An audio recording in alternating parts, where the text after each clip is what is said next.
One day in the wilderness at a place called Horeb, also Sinai, where there's a mountain, Moses sees a flame in a bush that doesn't consume the flame.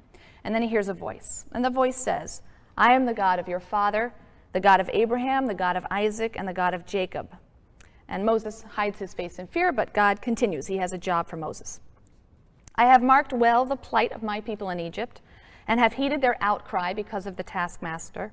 Yes, I am mindful of their sufferings, and I have come down to rescue them from the Egyptians and to bring them out of that land to a good and spacious land, a land flowing with milk and honey, the region of the Canaanites, the Hittites, the Amorites, the Perizzites, the Hivites, and the Jebusites.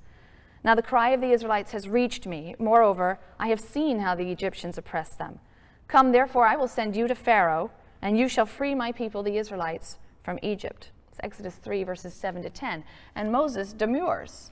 Right? Who, me? Why not my big brother Aaron? He's a much better public speaker. This is the line that he takes. I'm slow of tongue. But as we've already seen in Genesis, God chooses who he chooses, and his reasons aren't always fathomed. Moses says, may I say who sent me? He asks for God's name. The Israelites will want to know who has sent me. And God replies with a sentence, Eheye asher eheye.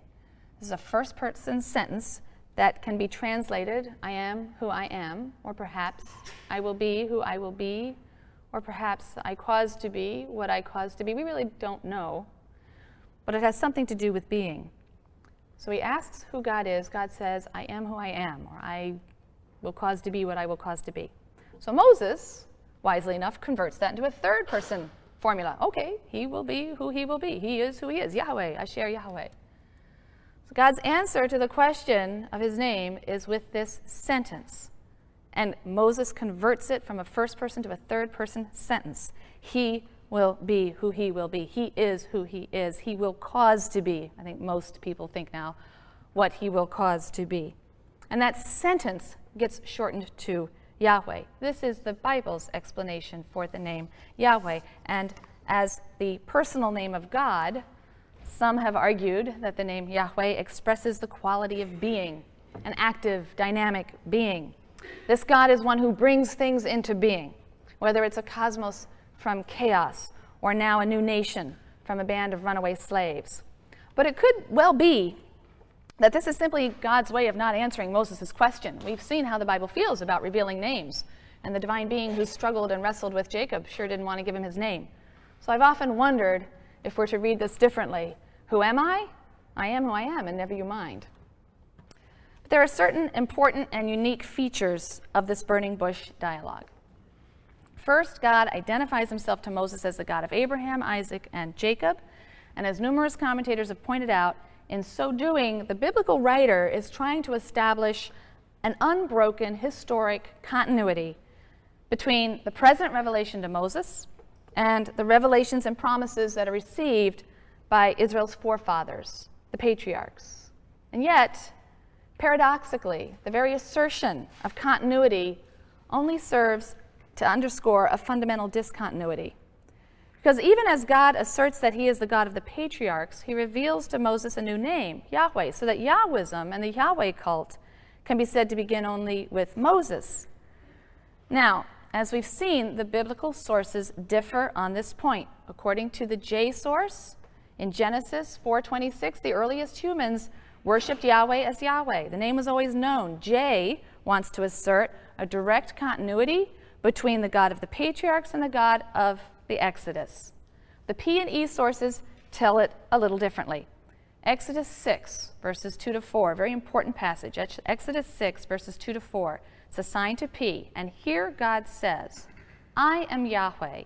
I appeared to Abraham, Isaac, and Jacob as El Shaddai, but I did not make myself known to them by my name, Yahweh. Now this contradicts the J source. And many scholars have suggested that P and E preserve a memory of a time when Israel worshipped the Canaanite god El. P and E wish to claim that the God who covenanted with the patriarchs is the God of the Exodus, but now with a new name.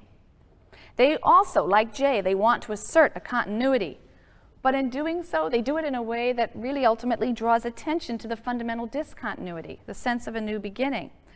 And to understand that new beginning, we need to look at the differences between patriarchal religion and the new Yahwism. There's a list on your handout, so I hope everyone got a copy of the handout. If you didn't, perhaps you can raise your hand, and if the TFs have any left, you'll want to take a look at these differences between patriarchal religion, Mosaic Yahwism. This list is going to help us. This list is based on information that's supplied by many scholars. I've relied very much on Michael Coogan, but others as well. Look first at the sheet that gives you the titles of God. And you'll see that in the patriarchal traditions, all right, so we're talking about Genesis primarily. I've thrown in some other texts also, but focusing for a moment on the patriarchal traditions of Genesis, God is 6 times called El Shaddai.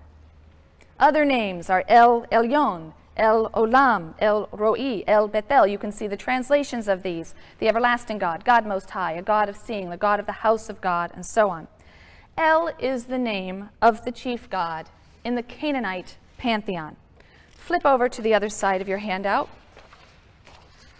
where I discuss an important set of texts that were discovered at a place called Ras Shamra. Ras Shamra was ancient Ugarit. In 1928, a peasant in Syria discovered a tomb at Ras Shamra, which was subsequently excavated by the French, and it was found to contain a library of tablets that were written in a language very, very close to Biblical Hebrew. It's clear that Hebrew is simply a Canaanite dialect. In fact, I remember reading one scholar said if you go back far enough, you're really hard-pressed to tell the difference between Canaanite and Hebrew. And in these texts, we read of the exploits of the gods of Canaanite religion. These gods include the sky god El, I've listed here, the father of the various gods and humans. El has a wife, Asherah, she's listed 3rd on your paper, a mother goddess, their daughter Anat, who is a goddess of love and war, she's quite fierce, and then their son Baal, who is a storm god. He's depicted in mythological literature as defeating both the chaotic sea god, the sea god Yam, and the god of death, Mot. There are striking resemblances between the biblical God of the patriarchs and the Canaanite god El. El is the head of a council of gods. He is said to have a long white beard. He dwells on a mountain top in a tent. His epithets include father of all creatures, bull, king. He's also described as the protector of patriarchs, patriarchal figures, a god of the father of the clan, it says in the text. He guides them, he protects them, he promises them descendants. Many biblical passages depict God exactly this way, as the head of a council of divine beings. He's occasionally described with some of the epithets that are associated with El. He's referred to as the father of all creatures. There are poetic passages in which he is referred to as bull, also certainly as king.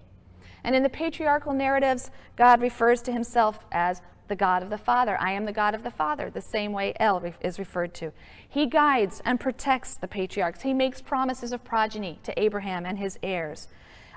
He also is associated with a mountaintop, Sinai, and gives instructions for the building of a tabernacle, a tent-like structure in which he will dwell. Many personal and place names in the patriarchal narratives are compounds in which one element is El. Yisrael, Yishmael, Beth-El. El is the God of the patriarchs. By contrast, after the time of Moses, Israelite names start to be formed using Yah or Yahu as part of the name Yahweh. Elijah in Hebrew is Eliyahu. So you start to have theophorics, names that use a name of a deity, which are using forms of Yahu instead of El. There are other descriptions in the Bible of God, which are much more reminiscent, however, of the storm god, Baal. According to Canaanite mythology, Baal defeated El and assumed his position at a certain point as the head of the Canaanite pantheon. So there was a switch in Canaanite mythology from El to Baal becoming supreme. Like Baal, Yahweh is said to ride on the clouds. We have a poetic passage in which that's the case. His revelations are accompanied by thunder, storms, earthquakes. Baal is the god of the storm. There are poetic fragments also that allude to Yahweh's victory over watery foes, and that is a motif that's associated with Baal, who does battle with the Yam, with the sea. And finally, also associated with Israel's God, we have ancient Near Eastern holy war traditions. God is depicted as a warrior who leads his host, the Lord of hosts, in battle. He's armed with spear and bow and arrows. The worship practices of ancient Israel and Judah clearly resemble what we know of Canaanite and ancient Near Eastern worship practices. Canaanite religious ritual took place in small temples that housed cultic statues. There were stone pillars, perhaps symbols of the gods or memorials to the dead. There were altars for animal sacrifices, cereal, liquid sacrifices. Similarly, Israel's God was worshipped at various high places. They're referred to as elevated or high places. These were shrines with little altars, maybe cultic pillars, and wooden poles. The word for a wooden pole that's used in the Bible is Asherah. These shrines may have been associated with some kind of contact with ancestors, some kind of cult of the dead. Now, worship at these local altars and high places will come to be banned. Deuteronomy is going to polemicize against this. Deuteronomy will insist that all worship must occur in one central sanctuary, and these outlying areas and their asherot are to be destroyed. It will decree the destruction of all of these altars and high places. The patriarchal stories are clearly not the work of the Deuteronomist. And these stories must have had very long-standing traditional authority if they were adopted without serious modification by the Deuteronomist redactor, some modification, but not serious. So what is going on here? What are we to make of the incredible similarity of Israel's deity and cult to those of her neighbors? How are we to understand the rise of Israel's God, Israel's religion? Well, so far we've had two models that have been thrown out to you, the kind of classic evolutionary model. From polytheism's worship of many gods, there's a natural evolution to henotheism's denial of all gods, but elevation of one god to a supreme position. Sort of one comes to be favored, and then eventually becomes so important to the others, really fall away, and you have really the denial of all gods but the one. We saw Kaufman in the 1930s reacted against this. He argued that monotheism and polytheism are so radically distinct that one could not possibly have evolved from the other. Surely there's an element of truth in both models.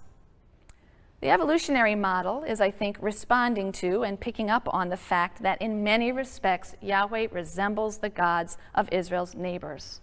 To be blunt, the patriarchs seem to have worshipped the Canaanite god El. The problem with the evolutionary model is that it doesn't account for those aspects of the biblical text that show a clear polemical relationship between Israel's religion and that of her neighbors. Now, we saw when we read Genesis 1 that there was something going on there. There's a polemic going on. All right? There are strata within the Bible that are clearly polemicizing against certain kind of mythological presentation of the deity. By contrast, Kaufman's revolutionary model focuses almost exclusively on the dissimilarities and the polemical relationship between Yahwism and Canaanite polytheism. So the revolutionary model also fails because it doesn't acknowledge the many, many areas of contact, similarity, and even identity.